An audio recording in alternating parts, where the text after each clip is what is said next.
नमस्कार दोस्तों। आज के इस वीडियो में हम लोग एक प्रैक्टिकल एस्पेक्ट के बारे में बात करेंगे। बेसिकली हम लोग बात करेंगे हीट एक्सचेंजर को मेंटेनेंस डिपार्टमेंट को मेंटेनेंस के लिए हैंडओवर कैसे करते हैं और फिर हीट एक्सचेंजर का जब मेंटेनेंस हो जाता है तो वापस उसको टेक ओवर कैसे करते हैं। तो इसका पूरा प्रोसीजर के बारे में हम लोग बात करेंगे। वीडियो स्टार्ट होने के पहले मैं एक डिस्क्लेमर दे दूं कि जो भी मैं प्रोसीजर बोल रहा हूं ना वो बस एक जनरल अंडरस्टैंडिंग के लिए दे रहा हूं। कोई भी हीट एक्सचेंजर को आप हैंडओवर या टेक ओवर करते हैं तो उसका एक स्टैंडर्ड ऑपरेटिंग प्रोसीजर होता है जिसको एसओपी बोलते हैं। तो अगर आप किसी प्लांट में काम कर रहे हैं तो ऐसा नहीं कि मैं जो इससे प्रोसीजर बोल रहा हूँ वैसे ही आपको ऑपरेट करना है, ऐसा बिल्कुल नहीं करना है। उस प्लांट में उस एक्सचेंजर के लिए हैंडओवर टेक ओवर का जो एसओपी है वही आपको फॉलो करना है।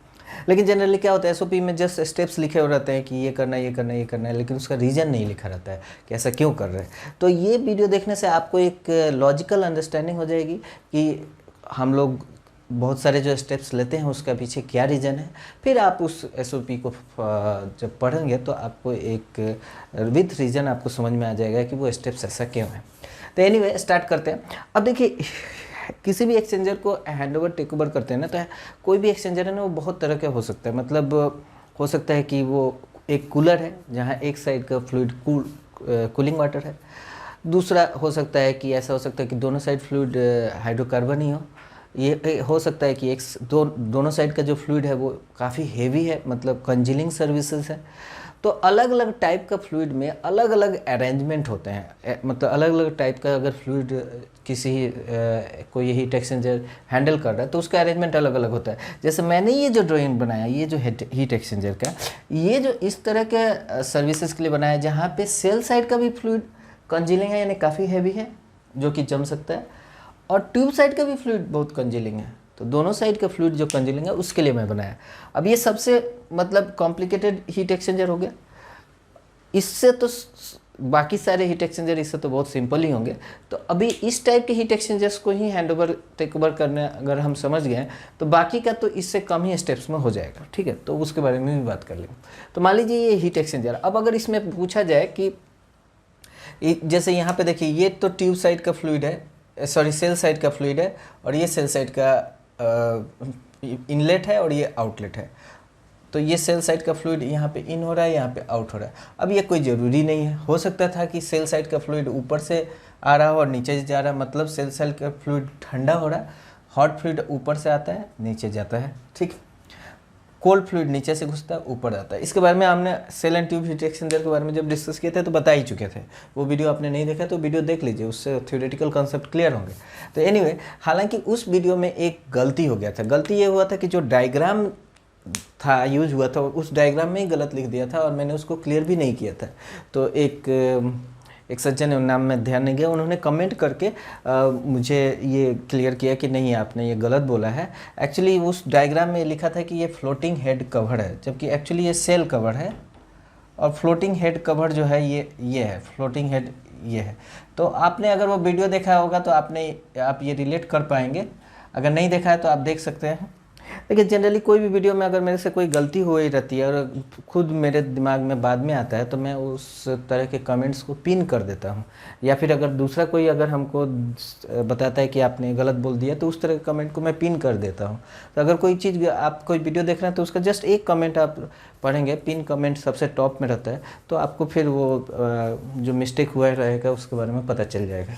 एनीवे, तो ये जो हीट एक्सचेंजर है, तो मान लीजिए कि अगर सेल साइड का फ्लूइड कोल्ड फ्लूइड है, यानी वो गर्म हो रहा है, नीचे से घुस रहा है और वो गर्म होकर बाहर निकल रहा है। ठीक है, और तो ट्यूब साइड का जो फ्लूइड है वो हॉट फ्लूइड होगा, तो ऑब्वियसली उसको तो ऊपर से ही घुसना होगा, तो फिर वो नीचे से आउटलेट हो रहा है। ठीक है, ये एक कंसेप्ट है।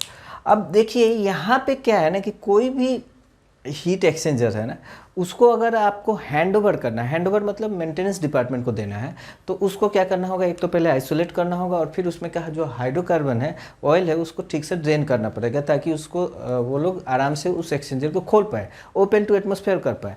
Hydrocarbon generally open to atmosphere अगर हाई टेम्परेचर पाएंगे तो फायर होने के चांसेस है, तो आपको अच्छे से ड्रेन ऑन फ्लश करके दे देना है ताकि वो इजीली खोल पाए। ठीक है, तो उसके लिए प्रोसीजर क्या है, देखिए कोई भी अगर हीट एक्सचेंजर को आप हैंड ओवर करना चाहते हैं तो जनरली हीट एक्सचेंजर एक प्री हीट एक्सचेंजर ट्रेन में रहते हैं, मतलब बहुत सारे जैसे फीड ही है, वो मान लीजिए उस एक हीट एक्सचेंजर के थ्रू जा रहा है और उस हीट एक्सचेंजर को अगर आपको हैंड ओवर करना है तो ऑब्वियसली फीड को आप डायरेक्टली इस हीट एक्सचेंजर को आइसोलेट कर देंगे तो आगे तो फीड का फ्लो ही जीरो हो जाएगा, तो पूरा यूनिट डिस्टर्ब हो जाएगा। सिमिलरली प्रोडक्ट के लिए भी अगर वो एक हीट एक्सचेंजर से ठंडा हुआ फिर फर्दर ठंडा हो रहा है तो आप उसको तो ऑब्वियसली डायरेक्टली तो इसको आइसोलेट नहीं कर सकते, तो उसके लिए क्या करना पड़ेगा, पहले उस हीट एक्सचेंजर को बाईपास करना पड़ेगा। बाईपास करना पड़ेगा ये कि जैसे मान लीजिए कि ये सेल साइड का ही फ्लूइड था जो कि हॉट फ्लूइड था, तो यहाँ पे इस हीट एक्सचेंजर से इन हो रहा है और आउटलेट हो रहा है, तो उसके बीच में एक बाईपास वाल्व भी होगा। तो क्या होगा, अभी तो ये वाल्व बंद है, ये क्लोज्ड कंडीशन में है क्योंकि ये हीट एक्सचेंजर लाइन में है, और ये वाल्व ओपन कंडीशन में है। लेकिन जब अगर आप इस एक्सचेंजर को बाईपास करना चाहते हैं तो पहले क्या करना होगा, इस वाल्व को खोलना पड़ेगा ताकि सेल साइड का फ्लूइड जो है ना ये रास्ता पकड़ ले, ठीक है, तब आप इस दोनों को आइसोलेट कर पाएंगे। अब बाईपास करने में सावधानी क्या रखनी होगी, नंबर 1 पहला सबसे बड़ा सावधानी ये रखना पड़ेगा कि जब आप इस हीट एक्सचेंजर का बाईपास वाल्व खोल रहे हैं ना तो उसको सबसे पहले बहुत स्लोली खोलना होगा, ठीक है। और पहले कौन सा बाईपास वाल्व खोलेंगे, हॉट साइड का खोलेंगे। जनरली कोई भी हीट एक्सचेंजर है ना उसमें पहले आइसोलेट करेंगे हॉट साइड के फ्लूइड को, क्योंकि कोल्ड साइड का फ्लूइड अगर आइसोलेट कर दिया और हॉट साइड का फ्लूइड जाता रहा तो एक थर्मल शॉक लग के ट्यूब लीक हो सकते हैं, ठीक है। तो इसलिए पहले हॉट साइड का बाईपास करेंगे। अब बाईपास करना है तो बहुत स्लोली करना है। क्यों करना है, मान लीजिए कि ये जो बाईपास लाइन था ना वो खाली था, किसी भी टाइम में इस बाईपास लाइन के थ्रू फ्लूइड का फ्लो कराया ही नहीं गया था, मान लीजिए शट डाउन हुआ था, एमएनआई हुआ था, या तो उस टाइम से ये पूरा खाली था, आपने बाईपास वाल जल्दी खोल दिया तो पूरा का पूरा जो सेल साइड का फ्लूइड है ना वो इस डायरेक्शन से फ्लो करेगा। अब इसको भरने में बड़ा सा, मान लीजिए एक्सचेंजर बहुत बड़ा है तो इसको भरने में टाइम लग सकता है। मान लीजिए ये 12 इंची का लाइन है, 15 इंची का लाइन है, तो इसको भरने में बहुत टाइम लगेगा। तो टाइम लगेगा तो क्या होगा, जो भी फ्लूइड इधर से आ रहा था इधर भरने में टाइम लग गया तो आगे का फ्लूइड का फ्लो कम हो गया, तो एक तो आगे डिस्टर्बेंस हो गया। दूसरा, अगर इसको भरने में बहुत टाइम लग गया, बहुत बड़ा लाइन है, मोटा लाइन है, थोड़ा सा मतलब टाइम मतलब बहुत टाइम नहीं लगेगा, बट मान लीजिए मोमेंटरली ही डिस्टर्ब हो गया तो आगे का पूरा सर्किट डिस्टर्ब हो सकता है। दूसरा ये है कि अगर इसको टाइम लगा भरने में तो क्या होगा, वो पंप का थ्रू फ्लो बहुत बढ़ जाएगा, क्योंकि ये इसके थ्रू जा रहा था तो रेजिस्टेंस था एक हीट एक्सचेंजर का, ये फ्रीली मूवमेंट हो रहा है, फ्लो बहुत होने से हो सकता है वो पंप ही ट्रिप हो जाए, हाई कैपेसिटी मतलब वो एम्पियरेज में मार्जिन नहीं हो, तो इसलिए बहुत स्लोली करना है। और आपको जब वो कर रहे हैं तो उसके पहले जहाँ से ये ले रहा है फ्लूइड, हो सकता है उसका लेवल आपको थोड़ा बढ़ा के रखना पड़ेगा, क्योंकि थोड़ा सा इस बाईपास लाइन को फिल होने में टाइम लगेगा। हालांकि लाइन ही है, ज़्यादा टाइम नहीं लगेगा, बहुत लेवल बढ़ाना नहीं पड़ेगा, बट जो भी काम करना है ना, कोई भी एक्सचेंजर को बाईपास या हैंडओवर या टेक ओवर करते हैं ना, तो जो भी काम करना है बहुत स्लोली करना है, ठीक है। तो एक तो ये बाईपास कर दिए। सिमिलरली आप ये अगर मान लीजिए कि सेल्स, ये तो ट्यूब साइड के लिए हॉट फ्लूइड का हुआ। अब जनरली क्या करते हैं कि जब ये बाईपास करते हैं हॉट साइड के फ्लूइड को तो कोल्ड साइड का फ्लूइड कुछ देर चलने देते हैं, से आधा घंटा 1 घंटा चलने देते हैं, ताकि ये जो अंदर जो हॉट मटेरियल है ना वो ठंडा हो जाए। वो क्यों जरूरी है उसके बारे में अभी बात कर लेंगे। अब कुछ देर चलने दिया कोल्ड फ्लूइड को, तो इसको मैं लिख देता हूँ हॉट फ्लूइड। तो हॉट फ्लूइड जो है ना ठंडा हो रहा है और ये कोल्ड फ्लूइड जो है कि गर्म हो रहा है। तो कोल्ड फ्लूइड का भी बाईपास करना पड़ेगा, ठीक है। तो बाईपास करना पड़ेगा तो उसको कैसे करेंगे, तो उसके लिए भी ये मान लीजिए एक्सचेंजर में इन हो रहा है और ये आउट हो रहा है, तो बाईपास वाल्व यहाँ पे होगा,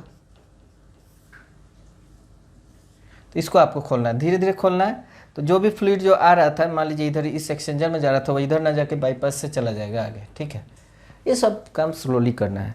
इसमें स्लोली करने के पीछे एक और भी रीज़न हो सकता है कि मान लीजिए ये लाइन में पहले पानी भरा हुआ था और आपने डायरेक्टली इसमें इन कर दिया, तो वो पानी वेपराइज होकर के आगे का पूरा सर्किट को वेपर लॉक भी कर सकता है, इसलिए बहुत स्लोली करना ही अच्छा है।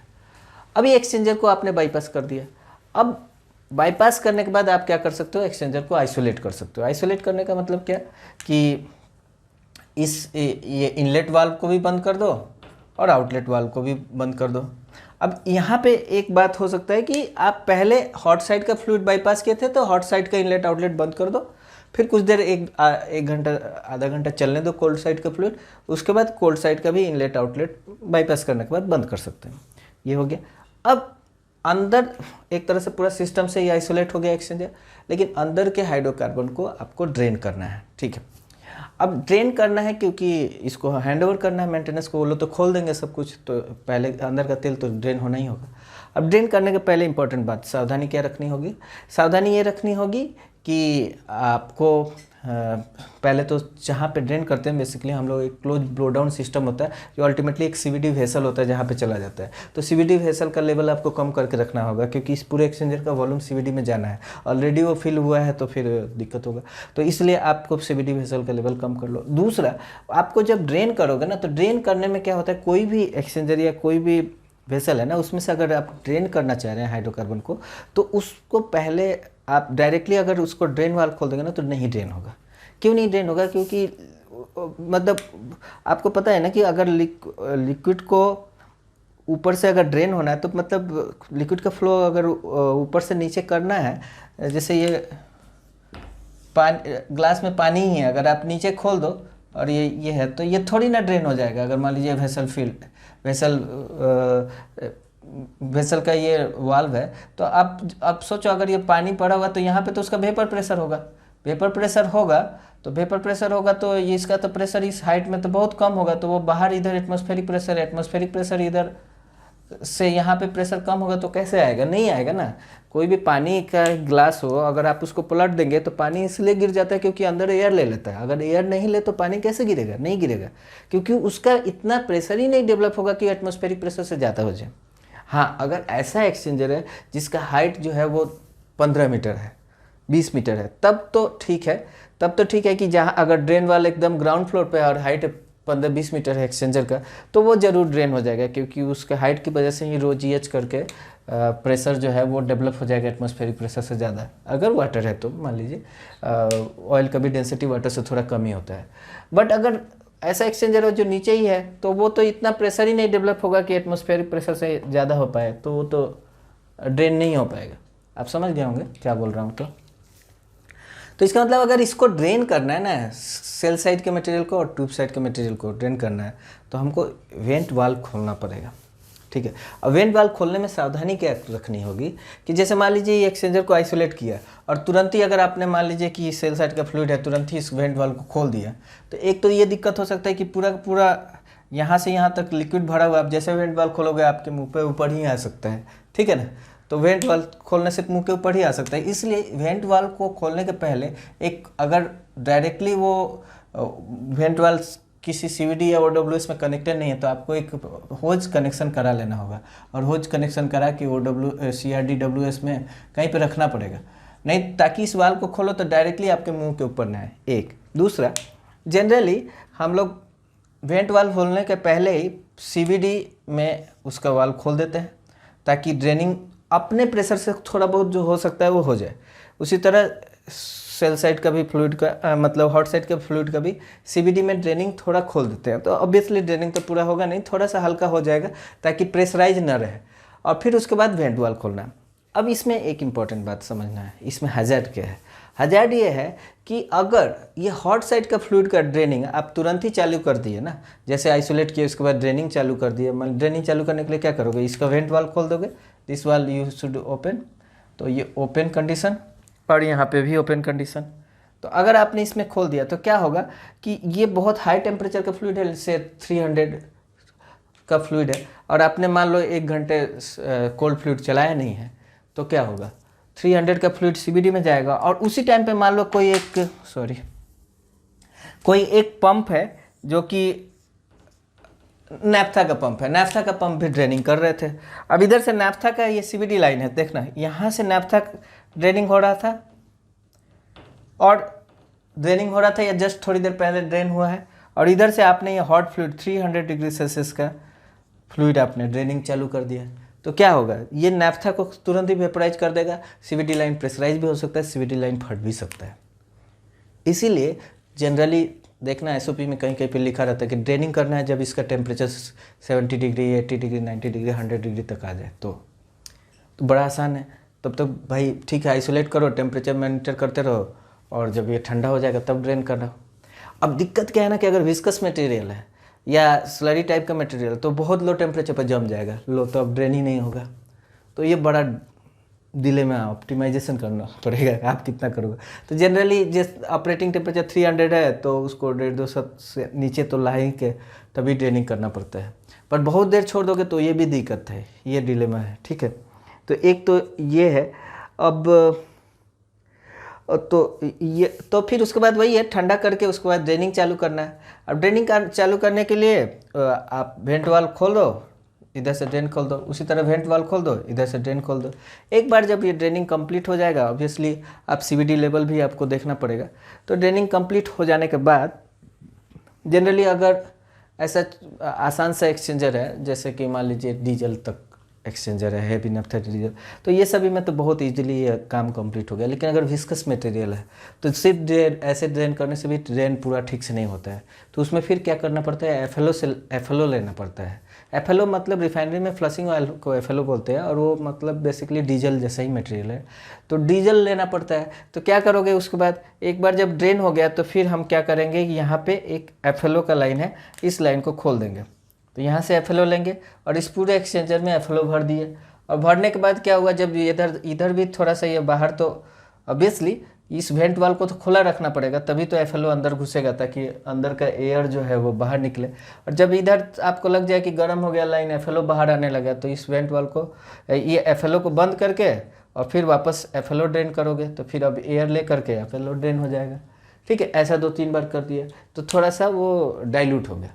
और फिर उसके बाद एफएलओ भी बंद होने के बाद अगर एकदम में विस्कस है, मान लीजिए वीआर है, तो उसमें क्या करना पड़ता है, फिर इस लाइन में स्टीम का भी कनेक्शन रहता है, ठीक है। ये ऐसा एक्सचेंजर है जिसमें वीआर नहीं था, बट ऐसा कोई एक्सचेंजर है जैसे वीआर है तो स्टीम का भी कनेक्शन है। तो स्टीम यहाँ पे चार्ज करो, स्टीम चार्ज करके और यहाँ से वेंट से ओडब्ल्यूएस में निकाल दो, और उसी टाइम पे जो कंडेंसेट है, कंडेंसेट भी ओडब्ल्यूएस में निकाल दो या सीवीडी में निकाल दो अगर ऑयल है तो ये पूरा एक प्रोसीजर हो गया हैंडओवर का।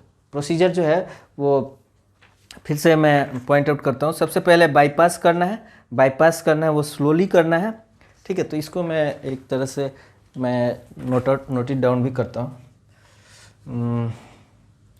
ठीक है। यहाँ पे नोट इट डाउन करता हूँ।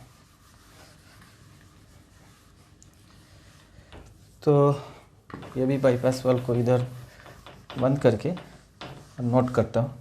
नोट क्या करना है कि सबसे पहले बाईपास करना है। बाईपास कैसे करना है, स्लोली करना है, ठीक है। स्लोली करना है। दूसरा, बाईपास करने के बाद आपको ड्रेन करना है, ठीक है। तो और इस समय आप स्लोली बाईपास करोगे और पंप का प्रेशर, एम्पियरेज, एसोसिएटेड लेवल, मतलब वो आप डायरेक्टली कांटेक्ट में रहोगे पैनल पे, ठीक है। और उसके बाद इसमें एक और रिस्क है कि बाईपास वाल्व का ग्लैंड लीक हो सकता है, तो ये सब देखना है, इसलिए बहुत सावधानी से करना है, ठीक है। दूसरा, उसके बाद आप सीवीडी का लेवल लो कर लोगे और फिर ड्रेनिंग चालू करोगे, ठीक है। अब जनरली बोलते हैं कि कोल्ड साइड का फ्लूइड, मतलब ये बाईपास कर रहा हो अभी हॉट साइड का, ठीक है। हॉट साइड का बाईपास कर दिए, उसको आइसोलेट कर दिए, उसके बाद बाईपास करने के बाद आइसोलेट कर दिए, फिर और उसके बाद सीवीडी में ड्रेन करना है। तो सीवीडी में ड्रेन करने में तुरंत ही वेंट वाल्व ना खोल के थोड़ा देर ड्रेन वाल्व खोल दो, फिर वेंट वाल्व खोल दो, फिर उसके बाद ड्रेनिंग करो। तो सीवीडी उसके बाद ड्रेनिंग करो, ठीक है। सिमिलरली ये स्टेप चलेगा कोल्ड साइड के लिए भी। ड्रेनिंग हो गया हॉट साइड और कोल्ड साइड का। और फिर उसके बाद एफएलओ ले लो, एफएलओ से डाइल्यूट कर दो, और फिर उसके बाद स्टीमिंग कर दो। स्टीमिंग करने के बाद हैंडओवर कर दो। हैंडओवर करने के पहले सारा एक्सचेंजर वो लोग ब्लाइंड कर देगा। ब्लाइंड करने के बाद फिर वो लोग खोलेगा, मतलब ब्लाइंड मतलब इनलेट आउटलेट सारे लाइन ब्लाइंड करने के बाद ही एक्सचेंजर को खोलते हैं, ठीक है। तो ये एक हैंडओवर प्रोसीजर हो गया। अब हम लोग बात करेंगे टेक ओवर प्रोसीजर के बारे में। अब ये जो हैंडओवर का जो प्रोसीजर था ना, इसमें एक इम्पॉर्टेंट बात बोलना था कि जैसे मान लीजिए कि मैंने ये बात किया था ना कि कुछ देर ठंडा होकर ड्रेन करना ज़रूरी है, अदरवाइज सीवीडी लाइन में भी दिक्कत हो सकता है। दूसरा ये भी एक रीज़न है कि अगर मान लीजिए कि एकदम ठंडा नहीं हुआ, जैसे आइसोलेट कर दिया, तुरंत ड्रेनिंग में लगा दिए, तो उसके लिए आप मान लीजिए इसको खोला और इसको खोला कि वेंट वाल्व खोल करके एयर लेने की कोशिश किया, तो क्या तुरंत अंदर तो मटेरियल पूरा भरा हुआ है, जस्ट आपने वेंट वाल्व खोल के एयर लेने की कोशिश किया, अगर वो ऑटो इग्निशन टेम्परेचर पे है तो फ्लूइड बाहर लेके आग पकड़ ही सकता है। तो इसीलिए कई जगह पे ऐसा होता है ना कि इवन ठंडा होने के बाद भी ना ये जो ड्रेन करने के लिए प्रेशराइजेशन के लिए ना नाइट्रोजन का लाइन दिया रहता है, तो वो बहुत सेफ रहता है कि आप नाइट्रोजन से प्रेशराइज करके तब ड्रेन कर रहे हैं, तो कहीं से भी एयर के डायरेक्टली कॉन्टेक्ट में आ ही नहीं रहा है। तो ये एक पॉइंट था जो कि मैं मिस हो गया था। एनीवे, अब हम लोग टेक ओवर कैसे करते हैं? टेक ओवर मतलब मेंटेनेंस ने काम कर दिया, अब आप इसको एक्सचेंजर को लाइन में लेना है। तो लाइन में लेने के लिए आपको कैसा प्रोसीजर होगा? अब देखिए, लाइन में लेने का ना फिर वही प्रोसीजर है। ये मैं सबसे टफ एक्सचेंजर के बारे में बात कर रहा था, अदरवाइज तो हैंडओवर करने में क्या था, कूलिंग वाटर का है, कूलर है एक्सचेंजर। उसमें क्या है, सीधा एक्सचेंजर को बाईपास किया खट से, उसके बाद उसका दोनों इनलेट आउटलेट बंद किया और उसके बाद तुरंत ड्रेनिंग में लगा दिया। कूलिंग वाटर साइड में तो आइसोलेट कर ही दिया, खत्म, कुछ भी नहीं है उसमें, तो कुछ झंझट ही नहीं है। यहाँ पे ना आपको फ्लशिंग वाला लेना और ड्रेन करना, और बहुत हाई टेम्परेचर पे है तो इसलिए झंझट है, तो इसी के बारे में बात कर रहे हैं। अब दूसरा, ये एक्सचेंजर को अब अब टेक ओवर करना है। टेक ओवर करने का मतलब क्या है कि इसका बाईपास वाल्व खुला है, दूसरा इसका भी बाईपास वाल्व खुला है, इसको लाइन में लेना है। प्रोसीजर क्या होगा? सबसे पहले तो आप चेक कर लो कि ब्लाइंडिंग जो था वो हट गया है कि नहीं, सारे इनलेट आउटलेट सबका ब्लाइंडिंग हटा होना चाहिए। दूसरा ये है कि अब इस एक्सचेंजर को अगर आपको लाइन में लेना है तो उस समय लाइन में लेने के लिए भी आपका फिर वेंट वाल सारा होज कनेक्शन होना चाहिए, डायरेक्टली CVD OW उसमें लाइन है तो कोई बात ही नहीं है। अब इसमें क्या है कि इस एक्सचेंजर को डायरेक्टली अगर लाइन में लाना, और ऐसा है कि इसका कोल्ड साइड भी फ्लूइड बहुत हाई टेम्परेचर पे और हॉट साइड फ्लूइड भी बहुत हाई टेम्परेचर। जैसे मान लो कि वैक्यूम डिस्टिलेशन यूनिट का जो पहला एक्सचेंजर होगा VR साइड से, तो VR का टेम्परेचर होता है 360 डिग्री सेल्सियस, और उसमें फीड साइड जो कोल्ड फ्लूइड है उसका भी टेम्परेचर 280 डिग्री सेल्सियस होता है, तो काफ़ी हाई टेम्परेचर का फ्लूइड है ना। तो जनरली इतना हाई टेम्परेचर का फ्लूइड डायरेक्टली एक्सचेंजर में घुसाना मतलब थर्मल शॉक, एक। दूसरा, अगर मान लीजिए कि ये सभी जो काम होकर के आया है और कहीं पे थोड़ा सा ठीक से काम नहीं हुआ, लीक हो ही सकता है, गैसकेट ठीक से नहीं लगा है, तो डायरेक्टली अगर VR लीक हो गया तब तो फायर ही हो जाना है, ऑटो इग्निशन टेम्परेचर पे होता है, ठीक है। तो तीसरा, आपको एयर भी रिमूव करना है। तो ये तीनों ही प्रोसेस के लिए ना पहले डायरेक्टली जो प्रोसेस फ्लूइड है, मतलब जो हीट एक्सचेंजर का प्रोसेस फ्लूइड है वो ना लेकर के हम लोग फ्लशिंग ऑयल लेते हैं। तो फ्लशिंग ऑयल लेने से फ़ायदा क्या होगा? 3 चीज़। अगर कोई छोटा मोटा लीक है तो तुरंत दिख जाएगा, फ्लशिंग ऑयल तो उतना हाई टेम्परेचर पे नहीं रहता है। दूसरा, एक थर्मल शॉक से भी बचेगा, और तीसरा, अंदर का एयर भी रिमूव हो जाएगा। तो उसके लिए प्रोसीजर वही रहेगा, सिंपल है। अभी तो आप हॉट साइड फ्लूइड हो चाहे कोल्ड साइड फ्लूइड हो, कोई फ़र्क नहीं पड़ता है, सभी समान है। आप क्या करोगे, इसमें FLO भरोगे एक साइड, तो FLO यहाँ से भरोगे, तो जैसे अब जनरली क्या है, FLO का कनेक्शन ऑब्वियसली हॉट साइड हो चाहे कोल्ड साइड फ्लोर हो नीचे ही रहेगा, इसलिए बॉटम नोजल में रहेगा, हॉट साइड या कोल्ड साइड। अगर कोल्ड साइड है तो आप समझना इसका आउटलेट लाइन में FLO कनेक्शन होगा, और हॉट साइड है तो उसका आउटलेट लाइन में होगा, क्योंकि आउटलेट लाइन नीचे रहता होगा, तो यहाँ पे FLO दे करके आपको एयर निकालना है। और कोल्ड साइड का फ्लूइड है, जैसे कि ये कोल्ड फ्लूइड है, तो उसके केस में FLO जो होगा वो इनलेट लाइन में होगा, ठीक है। तो ये आप समझ जाओ। तो आपको क्या करना होगा, FLO लेना पड़ेगा, और अंदर का एयर निकालने के लिए आप इसको वेंट वाल्व खोल देना पड़ेगा, तो एयर निकल जाएगा और FLO भर जाएगा। और जब वेंट लाइन गर्म हो जाए ठीक ठाक, तो और आपको अगर डायरेक्टली अपने ओपन में दे रखा है तो आप देख लोगे कि FLO आ रहा है, तो आपको समझ में आ गया कि लाइन भर गया, उस तरह से ये बंद कर दोगे। और उसी तरह सेम सेल साइड और टिप साइड दोनों साइड FLO भर दिए। अब आपको प्रोसेस साइड घुसाना है। प्रोसेस साइड घुसाने में अब देखिए इंपॉर्टेंट बात समझिए।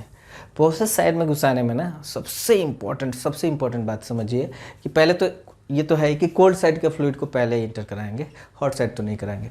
लेकिन इसमें एक बारीक इंपॉर्टेंट बात ये है कि अगर आप कोल्ड साइड का फ्लूइड ले रहे हो तो ऑब्वियसली आप क्या करना चाहोगे, इनलेट वाल्व खोलोगे, बाईपास वाल्व तो खुला ही रहने दो, अभी तो हम लोग इस एक्सचेंजर को पूरा लाइन में ले लेंगे, तब लास्ट में जाकर बाईपास वाल्व पे हाथ लगाएंगे।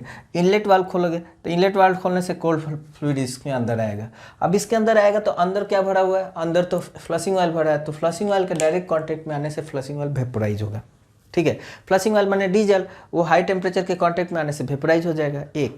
अब दूसरा ये है कि अब वेपोराइज होगा ना, तो तो अंदर का जो फ्लूइड है वेपोराइज होगा तो प्रेशर बढ़ सकता है, इसलिए आपको क्या करना है, इसका आउटलेट लाइन जो है ना ये CVD में खोल के रखना है, ठीक है।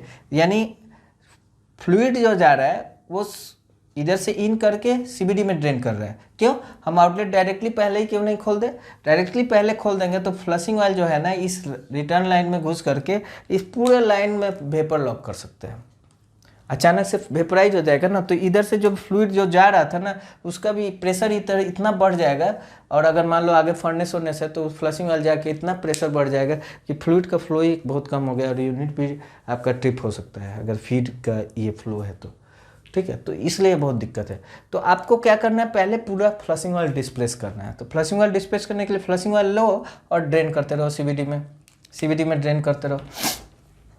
और जब ये लाइन सफिशिएंटली गर्म हो जाएगा ना, जब आप समझ जाओगे लाइन इतना गर्म हो गया कि ये फ्लशिंग ऑयल डिस्प्लेस हो गया है, तब आप वेंट से, अगर मान लीजिए CRDWS में भी है और ऐसा फ्लूइड है जो कि ऑटो इग्निशन पे नहीं है, अगर आपको पहले से पता है तो आप थोड़ा एक बार चेक भी कर सकते हो कि फ्लशिंग ऑयल निकल गया है कि नहीं। बल्कि हम लोग तो चेक करते ही है अगर फ्लूइड जो है ऑटो इग्निशन टेम्परेचर पर नहीं है तो।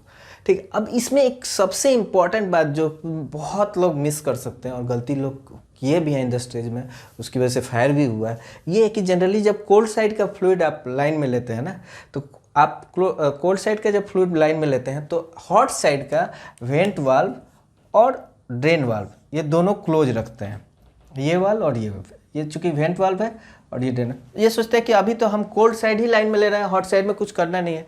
अब दिक्कत क्या हुआ, सोचो ये कोल्ड साइड में आप जब फ्लूइड दे रहे हो तो हॉट साइड का जो मटेरियल है, मतलब हॉट साइड यानी ट्यूब साइड भी FLO पहले से आपने भर के रखा है, तो कोल्ड साइड में आप तो फ्लूइड दे रहे हो 250-280 डिग्री सेल्सियस का, तो वो जब जाएगा तो हीट एक्सचेंजर तो हीट एक्सचेंज करेगा ही, तो कोल्ड साइड का भी FLO वेपराइज होगा। और कोल्ड साइड का FLO वेपराइज हुआ, लेकिन कोल्ड साइड मतलब हॉट साइड का भी FLO वेपराइज हुआ।